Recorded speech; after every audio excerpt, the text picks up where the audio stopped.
এইটুকুই বলতে পারলেন না।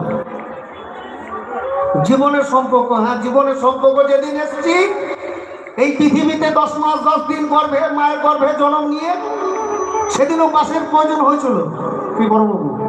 হ্যাঁ এই তো, তখন এত ভালো ভালো হসপিটাল ছিল না তো। তাহলে গ্রামের তাই মারা ছিল ভরসা। জন্ম নেবার আগে বলে রাখতে হতো, দিদি আমার বৌমার সন্তান হবে বা আমার মেয়ের সন্তান হবে, তুমি একটু দেবো একটু গরম জল আর এই মা বোনেদের ছেঁড়া কাপড় এটা পরিষ্কার করে রাখতো। সন্তান জন্ম নেবার আগে বাঁশ বাগান থেকে বাঁশ কেটে নিয়ে তাকে ব্লেডের মতো ধার করানো হতো। সন্তান জন্ম নিলে নাভি কণ্ঠটা কেটে দিত, তাই তো। হাত চাপড়াচ্ছেন মা নাতি তো, তাই না? ওই নাতিটা যখন হয়েছে তখন ওই নাভি কণ্ঠটা কেটে দিয়েছে। এখন না, এখন তো সব পদ্ধতি পাল্টে গেছে। আজ থেকে